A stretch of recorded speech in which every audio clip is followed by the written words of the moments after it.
from Group 2, and today we are going to talk about ethical decision-making in business context. Nama saya Agat, and I'm here with Zumavel Gerald, Zumavel Afrizal, Zumavel Eva, Zumavel Sylvie. Enjoy!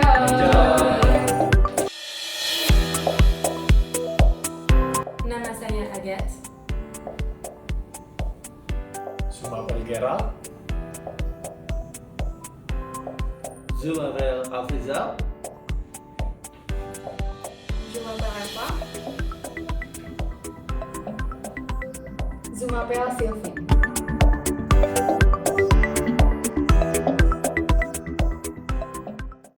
Welcome to the MBA ITB Business Ethics class. Introducing me, the AI lecturer who will guide you as a moderator on this podcast. I hope you take part in this discussion with great enthusiasm and provide an extraordinary experience. I will start today's topic of discussion with a few questions related to reflection for ethics. Thank you. How do moral foundations and values, based on Schwartz, inform you about your own ethical decision-making, especially in the business context? First, I would like to sum up what the Schwartz analysis is. He has found that the 10 basic human values show a pattern of relationships that can be graphed as a circle. Those values are power, achievement, hedonism, stimulation, self-direction, universalism, benevolence, tradition, conformity, and security. Values that are next to each other are closely related, and values that are across from each other tend to be opposed or tend not to be strongly endorsed by the same person. So according to this analysis, I've noticed a high level of self-direction for me, which fits it perfectly with my personality because I often want to go straight to the point and move forward with conviction in my projects. In the business context, I like to make my own decision and can't stand being told what to do and how. I love creating things on my own or with a group whose members have the same power as me. That's why I'm willing to create my own company in the future in the music field. Moreover, I think I can adapt my behavior in front of a situation in order to achieve personally chosen goals and values. So my second highest score is for universalism because I have an understanding nature and no hard feelings. Like during the project, I know how to listen to the other participant and try to understand despite our divergent opinion and then choose the best option. So if it's a question of negotiation, I think I have the ability to cooperate so that everyone ends up with a winning solution. On the other end, power is my lowest score. From my point of view, it's coherent because power means controlling people or resources, and if I don't like to be told what to do, I also don't like to tell people what to do. So according to the Schwartz circle, I'm an open-minded and self-transcendent person because benevolence and stimulation are also two values that are very deep in my personality. So in my professional life, I like to challenge and surpass myself, as for example, by wanting to create a music label from scratch. Thank you, Aga, for sharing the personality result. So I think from your personality that you described before, it is related to your own business and the future in the music industry because both of your values have a correlation when you want to create something new. In other words, with universalism, you will be good to know what people are interested in or looking for. Actually, my personality is almost similar with you, and I agree with you when you say you often want to go to straight to the point and with your project. For several times, I didn't like when people made the simple thing into complicated thing. But yeah, we have to appreciate their pace that is different from ours, and also have to adjust our simple thing to be more not so simple thing, and it's okay as long as we achieve the goals. How do moral foundations and values, based on Schwartz, inform you about your own ethical decision-making, especially in the business context? moral foundation and value are crucial in shaping an individual ethical decision-making process, including in a business context.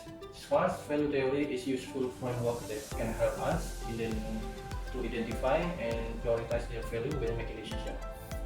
Schwartz theory proposes 10 basic values that are universal across culture, as previously explained by Agas, and can be organized into 4 higher order value types. The first one is self-transcendence.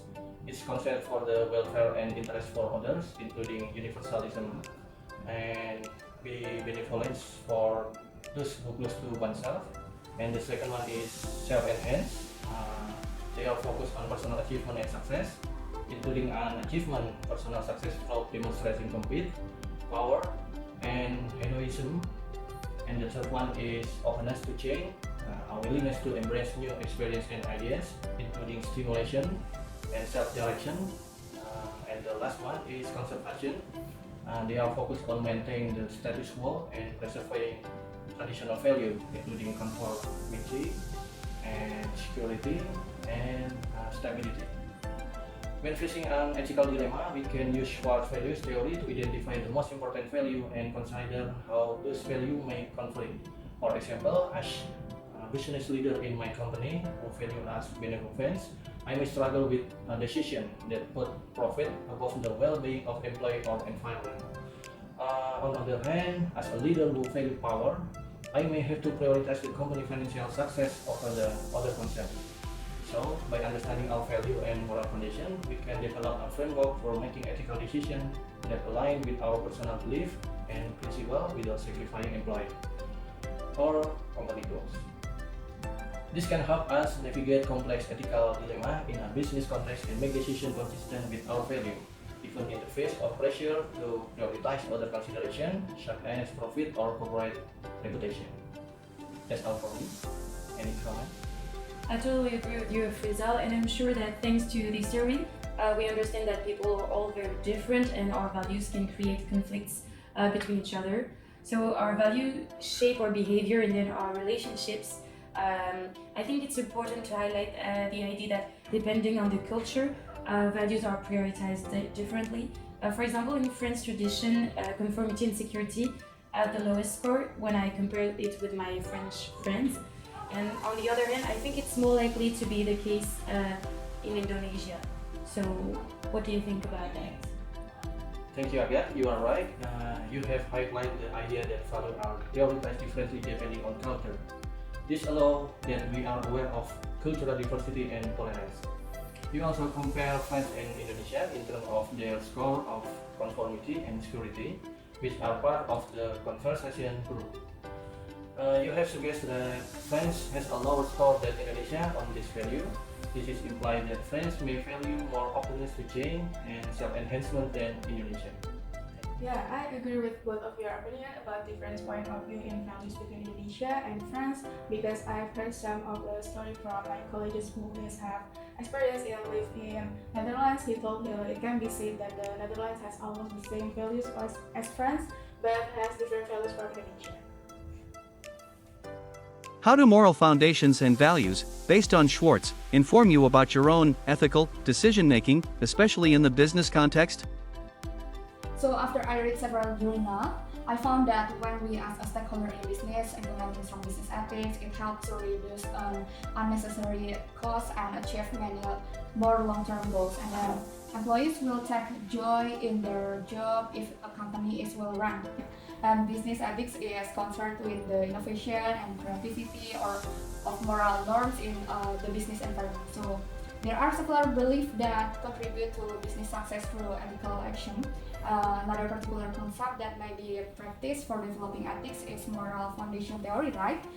Which leads to ethical business management in order to fulfill the company goals. And for example, moral foundation and value based keyword like we said before, I want to give two examples that interest me in decision making. So first thing is universalism. For example, most individuals are helpful and friendly to others, right? And it feels unfair or wrong to help or be friendly to someone only partially. When I, as a business owner, decide to implement a new method or practice, it should be fair to all parties. And humans are highly emotional when it comes to justice, trust, and loyalty. As a result, the producers and judgment will be acceptable for everyone. And there is a link between justice and fairness. And then fair or ethical produce will be beneficial to business performance because this concept boosts employees' morale, I think.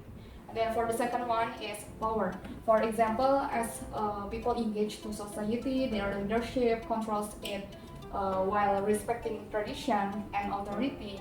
And in a business, the employee could take the action and follow the decision if I have power to ask them right.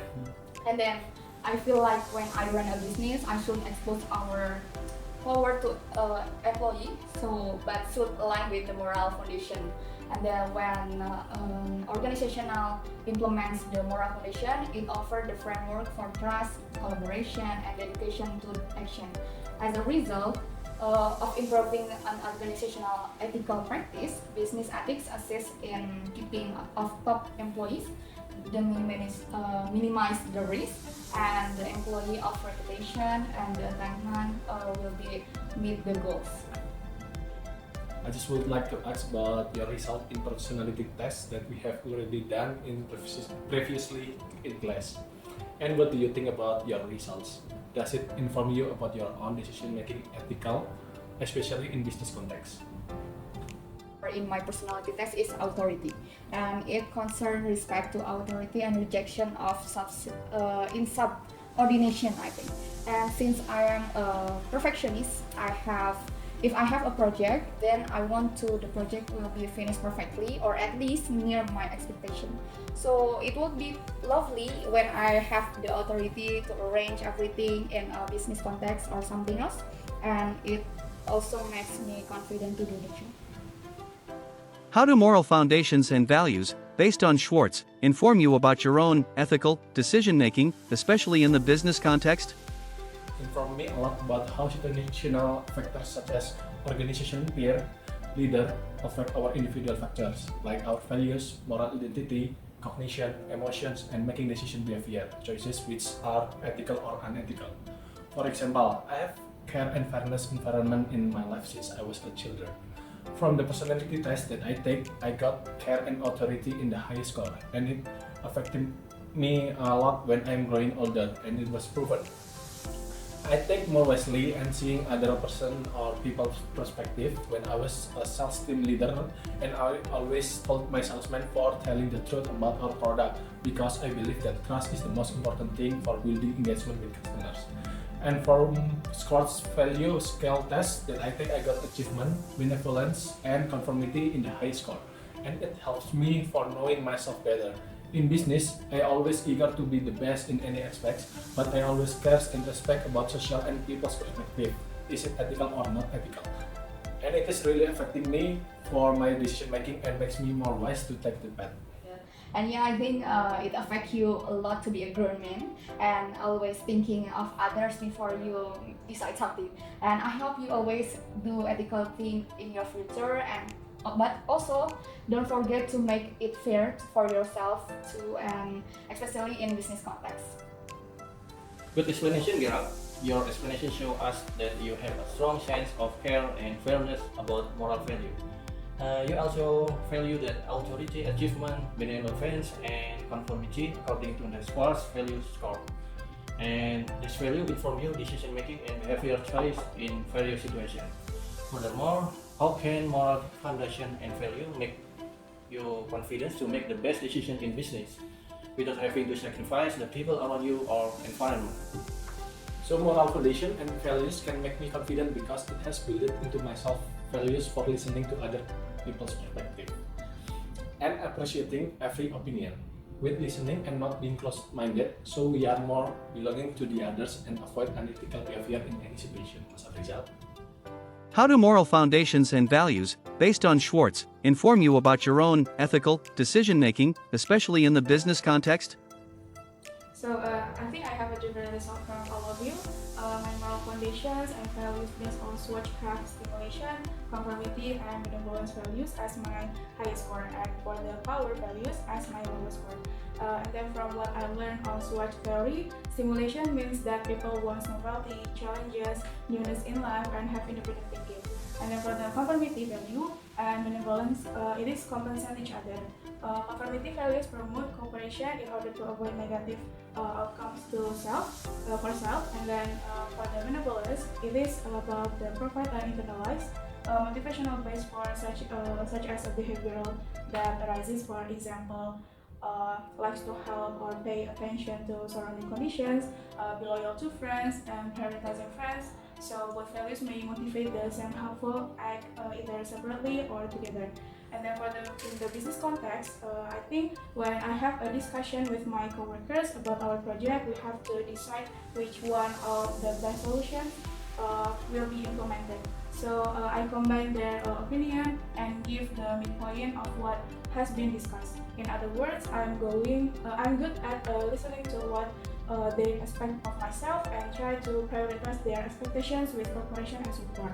But on the other hand, I am afraid of disruption of social relation due to low expectation and self-interest. So, based on the SWOT circle diagrams, I'm a person who is conservative, self-transcendence, and openness to change.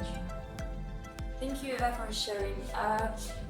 So do you think when I'm talking about cultural differences, I'm wrong? Because as we can see in your results, you have a high score in conformity, but also stimulation, which is at the opposite side of the circle. It's very interesting to see that you have values that are very different, and I think that you have both social and personal focuses. So tell me about what you think about that. Okay, thank you again for the comment.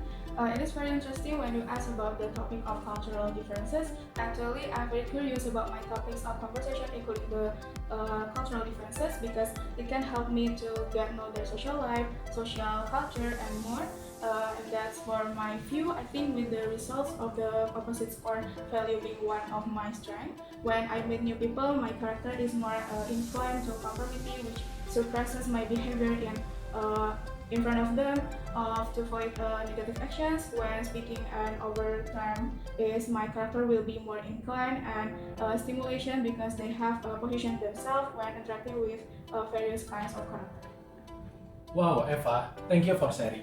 From your statement, I recognize that you are afraid of social disruption of your social relation due to low expectation and self-interest. I just would like to ask about how you deal to overcome it. In other side, you are a good listener because it will affecting your decision making. I do more actions which pre-process situations that have occurred and then see which actions are wrong and right. But when faced with situations that are out of control, I choose to temporarily avoid these situations.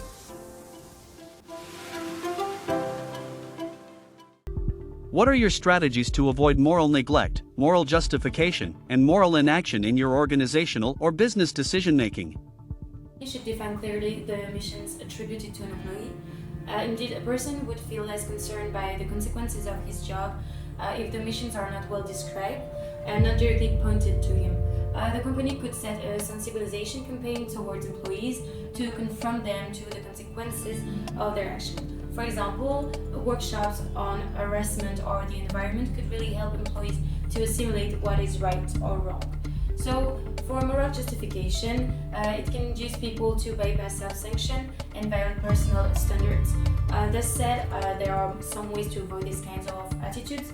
An employee can comfort himself in a group by ease and thus not worry anymore about whether his actions are moral or not. So, through the group effect, the employee feels protected and does not act accordingly. He does not try to improve the situation and would just follow the group effect. However, it is important to take into consideration that each individual action has global consequences. The company must, I think, therefore ensure that each employee expresses his or her convictions without being under the influence of the group. So the company can then organize activities between departments to promote communication and strengthen the relationships between members of different sectors. And then I think that when we talk about moral inaction, in order to make a company ethically successful, it has to set guidelines, promote values, and reinforce the enterprise culture. Employees should feel comfortable in speaking out about their problems in order to upgrade their productivity. A company with good communication is the key to success from a point of view. Without communication, an employee would feel detached from the company and would not respond for his action and non-ethical consequences. If the firm reinforces its enterprise culture by creating a real community, the employee will feel more involved in the company's mission and values. If the company faces ethical issues, the employee will feel guilty too and will be more proactive to make things change. So I surprisingly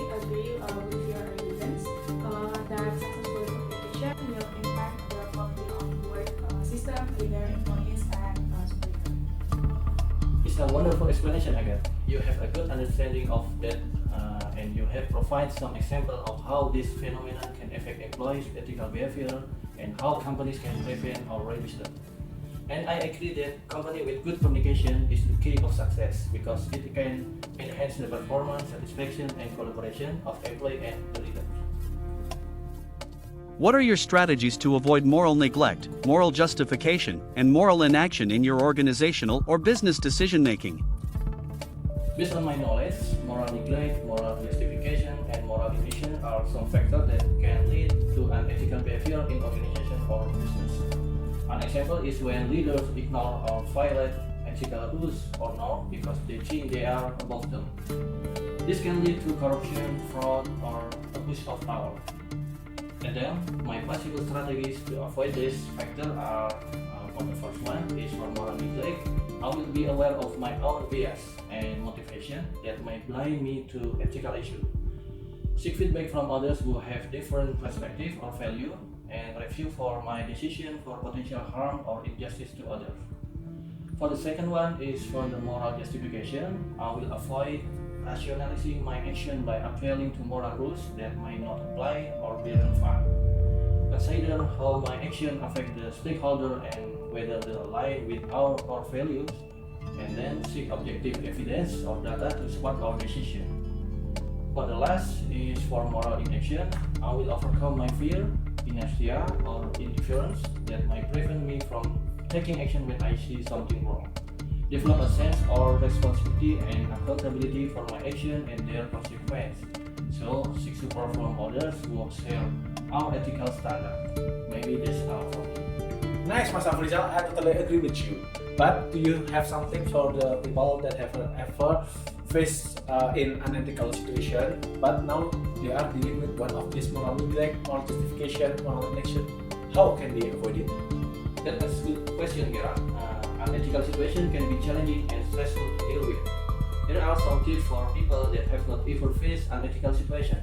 The first one is create and follow a code of conduct that outlines the expected behavior and value of organization. The second one is lead by example and model ethical behavior for others to emulate. The third one is reinforce the consequence for unethical behavior and reward for ethical behavior. And the fourth one is show appreciation and respect for employees who work hard and are loyal to our organization. And the last one is create checks and balance sheet to ensure the accountability and transparency in our decision-making process. Their tips can help you prevent unethical situation from occurring or escalating. However, if you encounter one, you should also assess the situation carefully and gather relevant facts and evidence. And you can identify your option and evaluate for their potential outcome or impacts. And you can choose the option that align with your moral principle and value. And last, you can communicate your decision clearly and respectfully to others who involved. I hope this helps you to deal with unethical situation more effectively. Actually, I definitely agree with you, Mas Afrizal. If I don't have a position that has power to create regulation and culture in this organization, and I think I would be like to add in another perspective as a business owner. So I think to prevent moral neglect, moral justification, and moral inaction, I can have the same strategies. What are your strategies to avoid moral neglect, moral justification, and moral inaction in your organizational or business decision making? So the strategies that I will implement in my business will be, the first one is modeling process and be a good leader. So I see that the journal Bandura suggests that through so-called modeling process, leaders can influence their followers as this is how value, attitudes, and behavior are transmitted within an organization. So the employees learn what is accepted and what is not, and are likely imitate the behavior of those with authority. And based on Trevino and Brown that I read before, serving as a role model, manager can influence lower level employee to act ethically or unethically. Is based on the manager. And then for the second one is management control system. So there are many scholar or journalists before that agree that corporate control system have a strong influence on individual behavior for good or for bad, and these systems are designed to match individuals' interests with the goals of the organization. And goal alignment is based on the assumption that the activist people are more motivated to perform in line with their perceived self-interest, are also in the best interest of the company. And for the third one is organizational culture. So organizational culture can be understood as shared belief, value, and practice, and is built up by leadership and interaction among people within the organization. And I see that Moore and Gino in the journal argue that others, through their section and action and inaction, help to establish a standard for ethical behavior and could prevent immoral action. And as a business owner, I should create a good organizational culture, because the good organizational culture promotes morally correct decision, right? What do you think? Okay, thank you, Sylvie, for the explanation. I think I have the same opinion as what Sylvie explained earlier, that as a business owner, you really need a good strategy to avoid these three morals, like moral neglect, moral justifications, and moral inactions. Justification and inaction is to increase the enterprise culture, that's for sure, as I said earlier, and also implement some workshop, for example. But I love your ideas. What are your strategies to avoid moral neglect, moral justification, and moral inaction in your organizational or business decision-making? I think I have the same opinion as others, where moral neglect, moral justification, and moral inactions are things that refer to immoral actions that can define the surrounding social environment. In my opinion, these three morals have occurred in a company engaged in the transportation industry on a small scale, such as travel, which has partnered with several manufacturer companies that provide shuttle services for employees. All employees who work as drivers have obligations to record daily work reports independently, which later must comment from in recording, and they feel the important things is to have recorded and then report to the coordinator.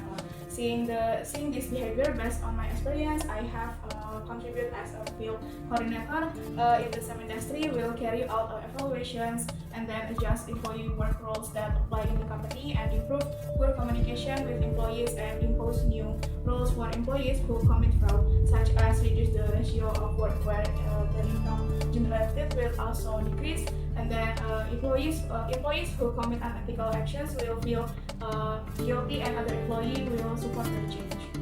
Good explanation, Eva. Your explanation gives an example of how these three morals can occur in company that provide shuttle service for employees. You also explain how we will handle the situation as a field coordinator. And I agree with you with your statement that employee will commit unethical action, will feel guilty, and other employee will support the change. I agree with all of your opinion, guys, about how to avoid moral neglect, justification, and moral inaction in organizational or business decision making. But I have my opinion also about it. What are your strategies to avoid moral neglect, moral justification, and moral inaction in your organizational or business decision making? In my point of view, moral neglect, justification, and moral inaction is something that most all of us already know, but we pretend to do nothing or staying as it was a situation like usual people to do it. This is the definition of moral neglect from my point of view. Moral neglect is unethical behavior that have been ignored as unethical from the organization or businesses. But this neglect cannot be allowed to continue, because it will be the organizational aggravators for organizational socialization roles and goals, and it will make moral fading in psychological consequences. My strategies for avoid moral neglect is be brave for telling the ethical behavior and not hiding on moral justification, so we will not be conditioned of moral inaction, of doing nothing on unethical behavior in our business or organizational. I have experiences to avoid this moral neglect, justification, and moral inaction. When I was in bachelor degree, my friends want to take advantage for selling organizational t-shirts. They want to take profit 5,000 rupiah each t-shirts. It is something common, but it is unethical behavior, and this goes on for quite a while. So it becomes moral neglect, and then it will become justification if there is no one give him advice, and somebody will emulate the same thing, and it will become a moral inaction if there is no one can stop this unethical behavior. But to avoid this unethical behavior becoming moral inaction, I make myself brave for telling one of my friends and give him advice that what he is doing is wrong, and I will report this unethical behavior if he doesn't stop what he is doing. So the key for avoiding moral neglect, justification, and moral inaction is to be brave to oppose unethical behavior. It is from my humble opinion. Yeah, well, it's true that you have to be brave to tell the truth, but I think that's not the only way to avoid moral neglect, justification, and inaction. Indeed, what I said earlier is that it depends on each situation, and sometimes it doesn't require courage, but the company has to create a safe environment where people can speak out loud without being scared. Yes, I agree with your point, but sometimes we need to be brave for saying something wrong so as not it repeatedly. I think I agree with both of you guys. Maybe for Gerald points, it would be nice if everyone in the company, or we usually say stakeholder, to be brave for telling the unethical behavior to avoid immoral action. I hope so though. And I agree with Agat, it would be nicer if we have some place to tell all their worries about unethical action, so the company knows and has ways to prevent the unethical behavior, I think. In what way do or should theories of ethics, deontological ethics, consequentialism, virtue ethics, stakeholder theory, inform you about solving ethical issues or dilemmas in your business decision making? Relate your answer whenever possible to legal aspects of business such as contract and sustainability related aspects. From my point of view, theories of ethics are normative framework that help us to evaluate what is right or wrong, good or bad, in different situations. They can inform us about solving ethical issues or dilemmas in business decision making by giving us different perspectives, principles, and criteria to guide our action. There are some of my theories of ethics. The first one is deontological ethics. This theory focuses on duties and rules that we should follow the regardless of the consequence. For the example, we should always tell the truth, respect human rights, and honor our contracts.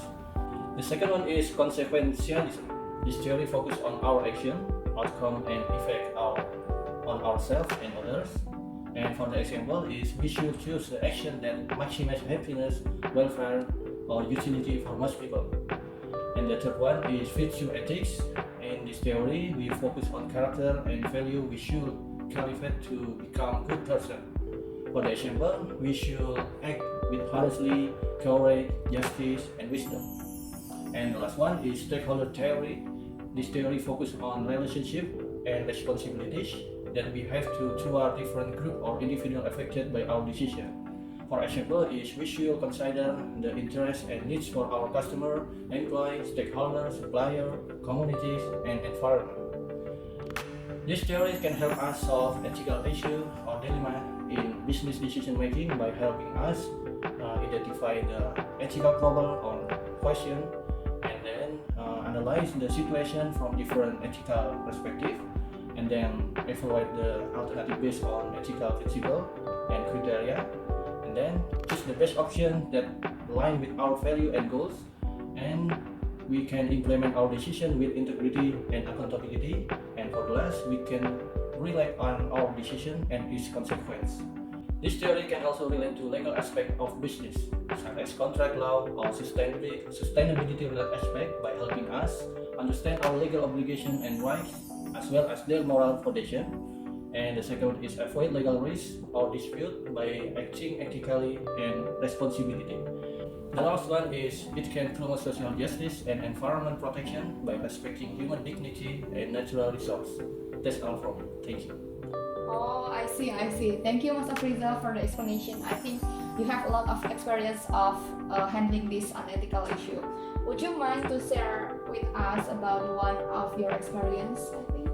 I also curious as Sylvie about Mas Afrizal's experience that may have occurred in the context described. Sure, I can share my experience about ethical issue in my company, PT Pos Indonesia. Some common unethical practice is business are misleading companies with false consumer claims. contractors that are bending terms in user agreement, and competitors that are creating unfair competition, such as manipulating market price, and contractors that are bribing to get a favorable deal, and a leader who exploiting employee skill. These are some examples from internal and external factors that I can give to you. In what way do or should theories of ethics, deontological ethics, consequentialism, virtue ethics, stakeholder theory, inform you about solving ethical issues or dilemmas in your business decision making? Relate your answer whenever possible to legal aspects of business such as contract and sustainability related aspects. I totally agree with what has been said by my friend here. I think that it's really linked to cultural differences also. Indeed, in France, I think we are less attached to tradition and then maybe to religious beliefs. Thus, deontological ethics can have less effect on us than the other theories. So, deontological ethics is an ethical theory that asserts that each moral act must be judged according to its conformity or non-conformity to certain duties. The values of the company have to be related to the actual environmental issues, for example. If so, the firm will put in place some actions that are ethical. For consequentialism, we have to consider the consequences of our actions. If we look at the environment, for example, we try to think about global warming when we sort our waste or when we use our car, for example. It should be the same mechanism for a company. It has to conduct moral actions. These types of sustainability issues have to have a guideline, and the environmental consequences of each decision of the company have to be thought of during the decision-making process. For virtue ethics, we acquire virtue through practice. For me, it focuses on the development of virtuous character. Therefore, virtue ethic is important to establish a behavior that can be conducted for sustainable development. The prime motto of virtue ethics is to discover the protective and potential character of human beings, which can be more effective for sustainable development. So now for the stakeholder theory, I think that the company has to create value for each stakeholder in order to be efficient.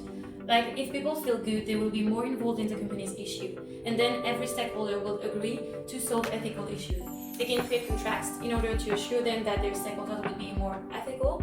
The government could be involved in this kind of fair contracts with respect to the law and the people. No personal advantages in case of unethical practices with supplier, for example. And a company which wants to be green, more sustainable, has to choose green suppliers and have employees with green values. For example, H&M is advertising ethical products that respect people and the environment, but they are working with suppliers that are not respecting labor rules and are using overconsumption of raw materials. Nowadays, there are a lot of new laws in order to protect the environment and the employees, I think. So that's a great job. I totally agree with you, Agnes. You have given a clear and concise summary of its ethical theory and how they relate to sustainability issue. You have defined deontological ethics as well as you explained, and you explained stakeholder theory as well too. And from nowadays, there are a lot of new laws in order to protect the environment and the employees, so that companies cannot arbitrate violating business ethics, and especially this affecting sustainability and customer protection. Yeah, nice, Agat. I clearly understand what your explanation and very comprehensive and detailed and also easy to understand. And I think it is a good idea that you are mentioning H&M. In what way do or should theories of ethics, deontological ethics, consequentialism, virtue ethics, stakeholder theory, inform you about solving ethical issues or dilemmas in your business decision making? Relate your answer whenever possible to legal aspects of business such as contract and sustainability related aspects. So I want to elaborate my perspective as a business owners. So the theories of ethics will be deontological ethics. So in the business context, this theory assumes that every business person is obligated to carry out his business activities in accordance to social norms and applicable laws. And for example, in every step of decision making, as a business owner should think does the decision violate the laws or norms or not. And then for the second one is consequentialism. So I agree with Agat that we should evaluate the implication of our acts if it makes meeting does it make others feel good or not, and does it make a good impact on the environment or not. And for example, my protection solves the cloth waste to the craftsman, so that waste can be turned into the other things and not waste. So it helps to reduce waste in our world and can be formed as a sustainability, I think. And then for the third one is virtue ethics. As mentioned by Mas Afrizal, this theory focuses on character and values we should cultivate to become good person. So based on my perspective as a business owner, I should create company value that represent what I want the company to be.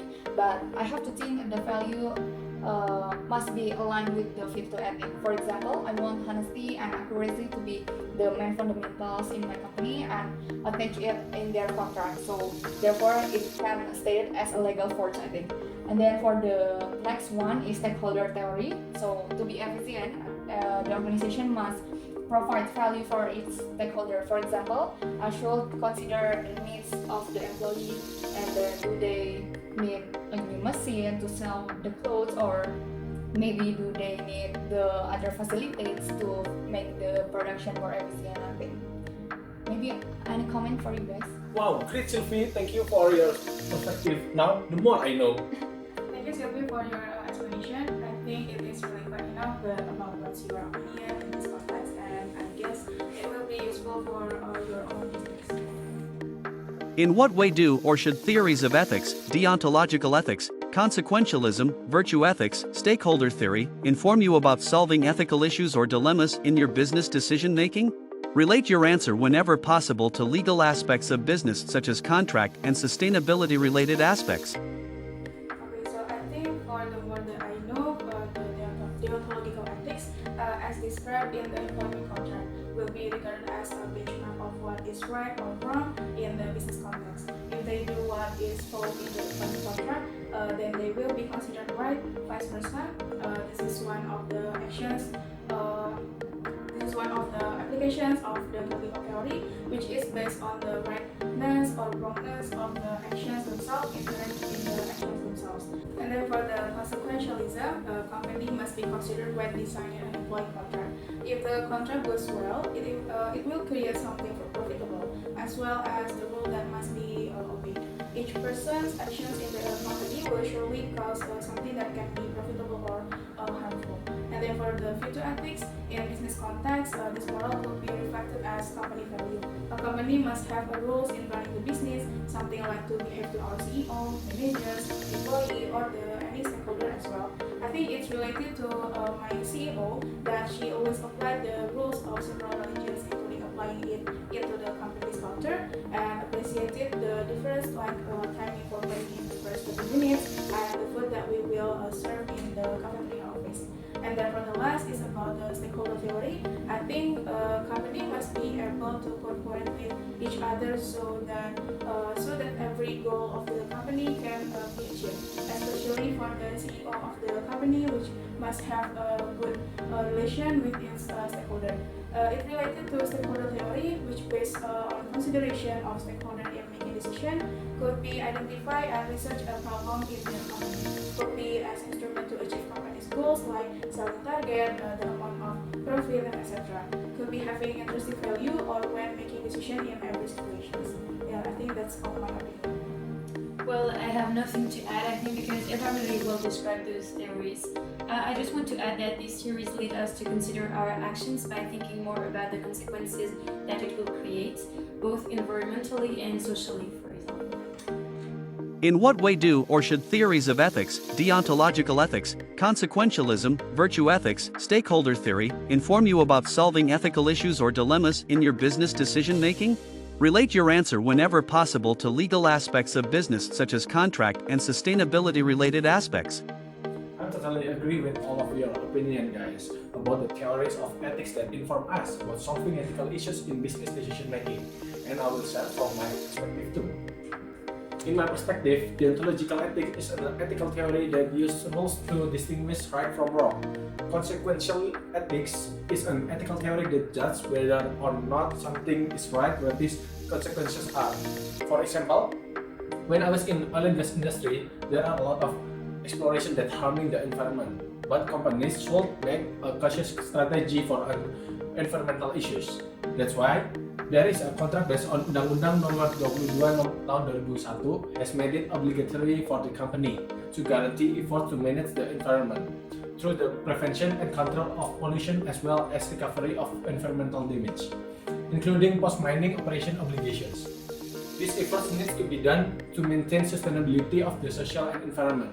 Like Mas Afrizal was explained about virtue ethics and shareholder theory, in my experience I also learned honesty, courage, justice, and wisdom is needed when we are making a business decision because it had a high impact on society, like our customers, employees, shareholders, suppliers, and communities, and for the environment too. As explanation go, you have clearly defined the ontology of ethics and consequential ethics using example from your experience in the oil and gas industry. That show us the main differences between the two ethical theories. Furthermore, what was your decision when you faced about this unethical behavior in your work environment? Thank you, Mas Afrizal, for the question. So in that time, I give my manager advice for not doing unethical behavior because there is a law that regulated it, and explain about environmental damage that can be caused by this unethical behavior. As that I have explained before that environmental and society is always interconnected. I think you explained it right though, and the examples you use are very clear in my mind, but you're very brave to say to him when weren't you afraid that your boss has a bad reaction after saying that to him and that it would create a weird situation at work? Okay, thank you, Anna, for the question. But in that time, I think I don't get any weird situation at my work, and then my boss can accept my advice because there is a law that regulated the environment damage about because of the exploration. That's why you will think twice to do it further. Thank you.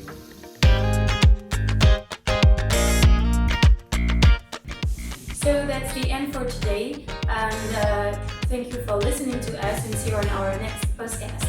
See you!